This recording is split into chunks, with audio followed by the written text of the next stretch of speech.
Annals of the Black Tower. The Chronicle of Naggaroth. The history of the Dark Elves is the history of the Witch King himself. Without his long-remembered insurrection against the Callow Phoenix Kings, there would be no kingdom of Naggaroth, and no Dark Elf race to rule it. Malekith's long rule has been one of blood and terror, of iron-fisted rule backed by assassination and subterfuge. His will, and his will alone, guides the Naggarothi onward to their dark destiny. The Witch King may court the opinions of the Dreadlords who bask in his reflected glory, but only when it amuses him to do so. Only Morathi's sibilant voice does he heed, and then, always with an ear alert to deception. Even the eldest of his other courtiers has strode the world for but a fraction of Malekith's existence, and the Witch King hangs upon their words no more than he would consider the counsel of a clever child. So long has Malekith lived, and so generous has he been with his blood, that few of Naggaroth's nobles do not claim descent from his line. At Malekith's command, the Dark Elves have brought war to hated Ulthuan many times, their goal to claim by arms the birthright that was denied to them. Time and again, the Witch King's armies bring ruin beyond imagining upon their hated foes, only to be cast back across the Western Ocean through the vicissitudes of fate. To a mortal ruler, even one such defeat would be a tragedy, the undoing of a lifetime's work. For Malekith, who long ago achieved immortality, they are but setbacks that create fresh opportunities. When brute force failed, the Witch King sent infiltrators and assassins to undermine Ulthuan from within.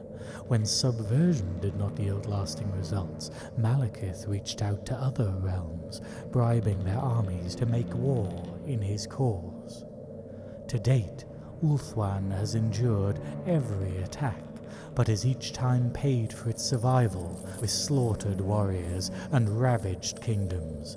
Yet, it will not be able to do so forever. The fires of war that have left Ulthuan scarred serve only to temper the Witch King into ever more powerful forms. From every defeat, Malekith emerges stronger than before, and ever more determined to triumph. Where the High Elves despair for each of their warriors that falls, the Witch King spends the lives of his followers without care for their survival. They are but the weapons of his vengeance, nothing more. Soon there will come a time when the High Elves cannot meet the blood price that Malekith's hatred demands. On that day, the Witch King will finally know lasting victory, and the High Elves will be obliterated once and for all. The Dark Epochs. Having known only the guidance of Malekith's firm hand, the Dark Elves cannot reckon time according to the rule of kings, as is the custom with the High Elves. Rather, they record the great epochs of the Witch King's rule, ages of the world that turn on deeds of fire and slaughter. Only the first of these epochs, the Age of Glory, tallies exactly with the rule of a Phoenix King. Anarion was father to both the children of Ulthuan and Naggaroth, and is revered as such in both lands. Other ages might end in conjunction with the close of a Phoenix King's reign, but only in order to celebrate his death. The Dark Elf calendar contains 4 seasons, though they are not founded in changeable weather. Bleak Naggaroth is ever cold and racked with storms, no matter the time of year.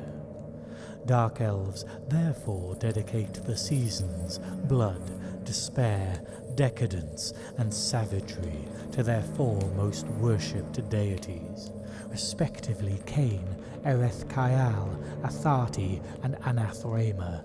In Naggaroth, dates are therefore recorded by age, then year, then season, and finally the day, though the latter two are seldom used in regard to momentous occasions. Key events in Dark Elf history. The First Age, 42. The birth of Malekith. Morathi bears Anarion an heir. The seers of Nagarath foretell he will know long life and a glorious reign. The Second Age, Year 1. The Betrayal. The princes of Ulthuan refuse Malekith his birthright and appoint Bel-Shannah as the new Phoenix King. The Second Age, 1669. Malekith's trial. Malekith murders the usurper Bel-Shannah and enters the Phoenix Flame. Rejected by Asuryan and horribly mutilated, he flees to Nagarath. The Second Age, 1670. Nagarath rises. Civil war erupts as Malekith's armies march in their prince's name. The Second Age, 1695. The Sundering. The Witch King fails to destroy the Great Vortex, and the magical backlash shatters Ulthuan. The Third Age, 124. A conclave of dark magic. Morathi founds the Dark Convent of Sorceresses and begins the construction of Grond. The Third Age, 1058. The Battle of Despair. A vast Chaos army sweeps out of the north to besiege Grond. Morathi's sorceries defend the city until the Witch King can lead his armies to crush the invaders. The Third Age, 1125. The Blighted Isle falls. The Witch King rebuilds Anlek and begins a fresh assault on the High Elf mainland. The Fourth Age, 1813. The Witch King's revenge. The Eighth Phoenix King, Aethys, is assassinated at Malekith's command. The Fourth Age, 1815. The Day of Blood. A retaliatory High Elf fleet invades Nagaroth and is utterly massacred. The Seventh Age, 81. The Iron Vanguard. Chaos rises in the human lands, and the High Elves send aid. Malekith sends Morathi to forge an alliance with human Chaos worshippers, and the combined armies invade Ulthuan once more. Unbeknownst to his allies, Malekith withdraws his finest troops shortly after the invasion, using his erstwhile allies and many untrustworthy dreadlords to test the defences of Ulthuan without committing the bulk of his armies. With the High Elves ravaged and reeling, the stage is now set for Malekith to finally claim his due.